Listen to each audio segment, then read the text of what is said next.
Oh iya ya, sebentar lagi ya. Biar diselang-seling ada perempuan. Oke, terima Monggo, kasih. Umi. Waalaikumsalam warahmatullahi wabarakatuh. Saya mau tanya, kalau memang Yesus itu Tuhan, kenapa kok datang belakangan? Terus Tuhannya Nabi Adam sampai Adam Idris Nuh Saleh sampai Nabi ke-23 itu siapa Tuhannya? Memang cul-culan ngadeg dewe. Ngerti mas saya? Kalau memang Yesus itu Tuhan, kenapa datang belakangan dan nggak pakai baju lagi? Ngerti maksudnya ya? Mestinya kalau Yesus itu Tuhan, itu datang duluan dong. Kenapa kok duluan Nabi Adam? Iya. Terus Yesus dianggap Tuhan alasannya karena nggak punya bapak. Nabi Iya. Adam lebih berhak nggak punya bapak dan ibu dong. Iya Bu. Iya. Saya paham Bu, tapi kalau marah-marah jangan di depan saya Bu. Santai Bu. Kemudian yang kedua, Lo tadi yang pertanyaan Bu nanya apa? yang Lah pertama, Ibu kalau nanya jangan di sana, hadapkan sini langsung. Jadi biar tahu. iya. Tadi yang ditanyakan Ibu apa yang pertama tadi? kalau memang Yesus itu Tuhan, Kalau memang Yesus itu Tuhan, kenapa datang belakangan? oh kenapa datang belakangan? Nggak seperti sebelum Adam mestinya kalau Tuhan itu. Ya mungkin Kok buruknya males belum sekali ada sih Bu. Tuhan kok males sih? Buruknya belum ada mungkin. Dalam? Buruknya belum ada. Oh buruknya belum Iya ada. belum ada gitu ya. Oke ya. Pertama, yang dua. kedua Bu. Kalau memang Yesus itu Tuhan, Lo lagi tapi Yesus dia, Tuhan lagi terus. ya, kalau memang Yesus itu Tuhan, Iya. Yesus menerima kitab Injil dari mana? Tuhan menerima dari mana? Tuhan kok menerima dari langit? Loh, langit itu siapa? Loh, ngerti maksud saya? Kalau memang Yesus itu Tuhan, kenapa dia menerima kitabnya diterima dari mana? Berarti dari Tuhan Allah toh? Ngerti maksudnya ya? Iya. Berapa Bu yang ditanyakan Bu? Ada berat. Oke, Jangan jadi banyak-banyak, Kalau Bu. orang Islam, Hah? kalau orang Islam percaya kepada Taurat, Zabur, Injil, Al-Quran, Iya. otomatis. Hah? Tapi Iya. kalau orang Kristen kenapa Al-Quran nggak dipercaya kok nggak adil ya? Iya Bu. Iya. Makasih Bu. Iya Bu. Udah Bu ya. Kalau memang yang kurang satu lagi, Oh, banyak nggak apa-apa Bu. Banyak nggak apa-apa. adakah? Nggak apa-apa. Kalau 1 jam nggak apa-apa ya. Iya terus Ya. Bu. Kalau dalam Al-Quran inna nahnu nazzalna dzikra wa inna lahu lahafidun. Wah. Kamilah kata Allah yang menurunkan Al-Quran dan kamilah yang menjaga keasliannya. Nah, Sampai di ayat alhamdulillah. Anda ada. Iya. Ibu sudah jadi ustadzah tadi itu. Apa di ayat itu ada? Dan Iya. ada Kak. Kalau di dalam Islam jutaan orang yang hafal Al-Quran sehingga ketika ada salah, ada kekeliruan bisa diperbaiki. Iya. Oke Bu. Dibenarkan. Terima kasih Tetapi Bu di ya. situ apakah ada yang hafal Oke. kitab Injil? Iya. Kurang satu lagi Iya ya, Bu. Bu. Oh ya. Udah Bu, terlalu Yang banyak Bu. saya, Ini terlalu kalau banyak Bu. bahasa Hah? Hah? Kalau bahasa Anda Hah? tidak ada pinjam bahasa orang Ah. Islam nggak apa-apa. Ada Natal Akbar gitu barangkali. Iya. Nggak apa-apa. Saya bolehkan. Iya, Ada oke, Bu. Natal Akbar. Ada kalimat-kalimat yang dari Islam Iya. memang banyak sekali gitu. Oke. Terima kasih. Ya saran saya Bu ya sama Ibu nanti. Kalau pada program dialog, kalau Ibu mau tanya lagi, tolong kalau tanya dengan senyum Bu ya, jangan dengan cemberut gitu Bu ya. Oke, monggo Pak Manurung silakan jawab. terima kasih Bu. Sebenarnya ini kan pertanyaan doktrin. Saya sudah berkali katakan kepada moderator kita, jangan diarahkan ke doktrin. Coba kita fokus kepada tema kita. Tapi nanti kalau saya tidak jawab kan ibunya nggak tidur nanti. Jadi saya jawab, Ibu, kenapa Yesus itu adalah Tuhan? Kenapa Isa Al-Masih itu adalah Tuhan? Kalau dia adalah Allah, kalau dia adalah Tuhan sendiri, kenapa dia datang belakangan? Nah, saya akan jawab dari Injil Yohanes dikatakan begini.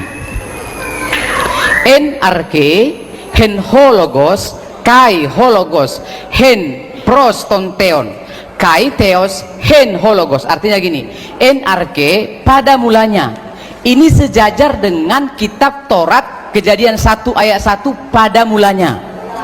Pada mulanya.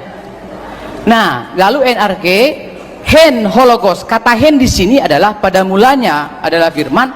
Kata hen di sini adalah pada mulanya dahulu kala. Hen.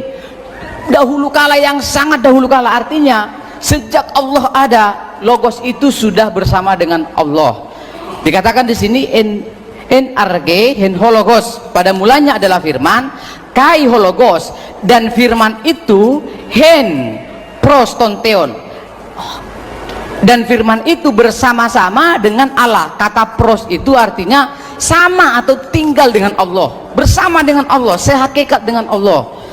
Dikatakan hologos hen prostonteon kai theos hen hologos. Ini yang salah dalam penerjemahan bahasa Indonesia, karena kalau dalam bahasa aslinya adalah kai theos hen hologos, tapi kalau dalam bahasa Indonesia dan firman itu adalah Allah dalam bahasa Indonesia. Dalam bahasa asli bahasa Yunani, kai theos hen hologos artinya Allah lah firman itu. Saya akan jawab. Jadi maaf kata, kalau tadi kita sudah baca teks itu, kenapa Isa Al-Masih itu disebut Tuhan? Kalau dia Tuhan, kenapa datangnya belakangan? Jadi hologos prostonteon artinya logos itu bersama-sama dengan Allah. Logos itu kan firman atau perkataan, beda dengan rema. Jadi logos itu seperti firman Allah sendiri yang kekal. Dikatakan di sana hologos prostonteon, firman itu pada mulanya bersama-sama dengan Allah. Sama seperti saya, pikiran saya, perkataan saya bersama-sama ketika saya lahir. Benar enggak Bapak Ibu? Iya kan? Benar enggak? Ketika saya lahir, saya dengan roh saya satu, dengan firman atau perkataan saya satu, dengan pribadi saya sendiri satu pada mulanya. Nah, di sana tadi dikatakan hologos prostonteon, pada mulanya bersama-sama dengan Allah. Lalu pertanyaannya, kenapa Isa Al-Masih datangnya kemudian? Lihat, secara hakikat firman itu bersama-sama dengan Allah kan? Firman itu bersama dengan Allah sendiri. Lalu dikatakan kai theos hen hologos, dan Allah lah firman itu. Jadi sebenarnya pada mulanya pun logos, yaitu Isa Al-Masih, karena nanti di ayatnya yang ke-14 itu dikatakan dan firman itu telah menjadi manusia. Itu pun bukan salah terjemahannya, tapi itu sudah disempurnakan. Sebenarnya itu telah menjadi daging, flesh ya. Nah, firman yang pada awalnya bersama-sama dengan Allah berinkarnasi pada ayat 14 dari Yohanes 1 ayat 14 menjadi manusia. Jadi firman yang awalnya itu bersama-sama dengan Allah menjadi manusia, turun dalam bentuk manusia. Contoh, apakah ketika misalkan saya diam begini, apakah itu berarti saya tidak punya firman, punya perkataan? Punya kan? Cuma saya tidak manifestasikan. Sama dengan Yohanes 1 ayat 1. Sebenarnya firman itu, sang firman itu sudah bersama-sama dengan Theos, Allah. Tapi manifestasinya baru 2000 tahun yang lalu. Makanya ayat 14 itu dan firman itu telah menjadi manusia. Di Al-Quran, di Muslim sendiri dikatakan apa? Firman Allah itu kan datang dari Allah. Pertanyaan saya, apakah firman Allah itu diciptakan? Kan tidak juga. Sama, kalau di Muslim dikatakan begini, firman Allah itu nuzul dalam bentuk buku. Apa susahnya bagi Allah turun dalam bentuk manusia? Nah, sekarang problem yang sangat rumit adalah begini. Kadang-kadang orang ingin mempelajari Isa Al-Masih itu dengan menggunakan kristologi dari bawah. Artinya mempertanyakan kok bisa Isa Al-Masih itu menjadi Tuhan. Sebenarnya metodenya itu saja sudah salah. Metode yang benar itu adalah membuat pendekatan dengan pendekatan kristologi dari atas, yaitu bagaimana Allah bisa menjadi manusia atau datang dalam bentuk manusia, kan gitu. Kalau Allah bisa nujul dalam bentuk buku, kenapa Allah susah turun nujul dalam bentuk manusia? Jadi begini Bu, jadi sebenarnya Isa Al-Masih, firman Allah itu sudah awalnya bersama-sama dengan Allah, tapi manifestasinya itu baru datang 2000 tahun yang lalu. Satu hakikat ya. Oke, jadi mungkin sudah? kira-kira itu jawaban saya. Ya, oke, terima kasih. Nah,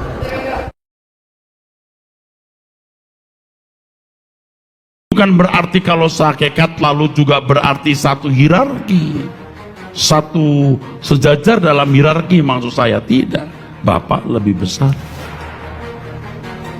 Dan seluruh Alkitab kita menemukan kok fakta itu, bahwa Bapa akan menundukkan semua musuh di bawah kaki Yesus. Yesus sendiri menundukkan diri kepada Bapa. Kurang apa coba ayat itu? Engkau satu-satunya Allah, Theos, yang ilahi, the mighty, dan Yesus yang kau utus. Jelas, tidak mungkin utusan itu bisa lebih besar dari pengutusnya.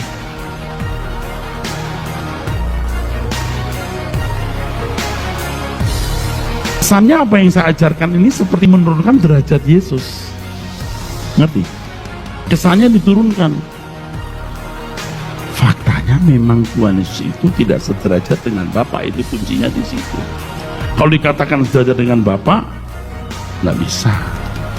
Yesus berkuasa memberikan nyawanya dan berkuasa mengambilnya kembali. Itu kan diartikan banyak orang dia punya kuasa dari dirinya. Tidak. Dia melepaskan haknya, exousia, hak. Dan dia menerima kembali hak itu. Kalau dia taat sampai mati, bahkan mati di kayu salib.